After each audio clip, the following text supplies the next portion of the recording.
When people see some things as beautiful, other things become ugly. When people see some things as good, other things become bad. Lao Tzu, Tao Te Ching. Non-duality, Advaita in Sanskrit, is a spiritual perspective that sees reality as a unified whole, where distinctions such as good and bad, self and other, or subject and object are ultimately illusions. These dualities exist only within the mind, and when seen from a higher perspective, they dissolve. But how is that possible? Let's explore this through a story. Imagine losing your cat. Panic and frustration set in. Why did I leave the door open? You think. 5 days later, someone knocks on your door, a kind stranger returning your cat. You hit it off and ask her on a date.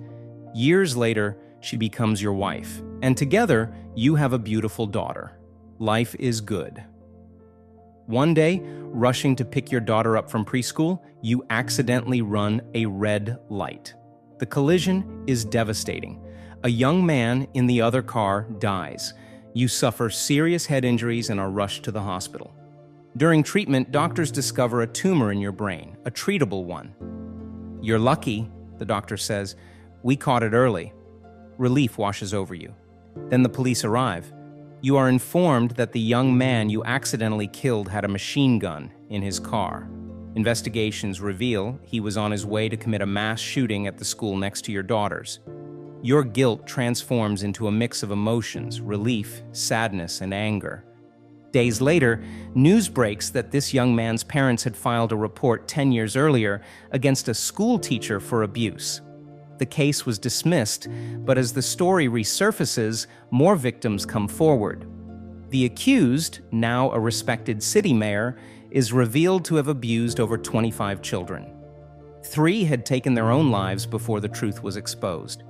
You decide to dedicate your life to supporting victims of child abuse. Your work gains global recognition, and your book becomes a bestseller, helping countless survivors. But your obsession with this cause leads to the neglect of your family. Your wife divorces you and moves back to Ireland with your daughter. Years later, alone in your home, you look at old photos and wonder, why was I so unlucky? Just then, a breeze rushes through the open door. Your cat is missing again. Frustrated, you ask yourself, why did I leave the door open? At first glance, certain events seem undeniably bad, losing your cat, causing a death, losing your family.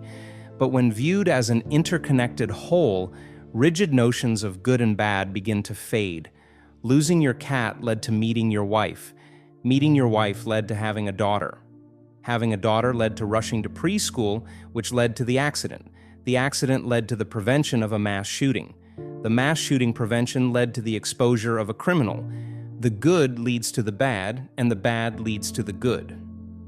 Good and bad arise from our limited view of reality. We judge events as isolated moments, frozen in time, rather than parts of a greater flow. From a non-dual perspective, division between good and evil stems from ignorance, the failure to see reality as a whole. This creates suffering as we resist, judge, and shame ourselves and others. The Taoist concept of yin-yang teaches us that darkness exists within light and light within darkness.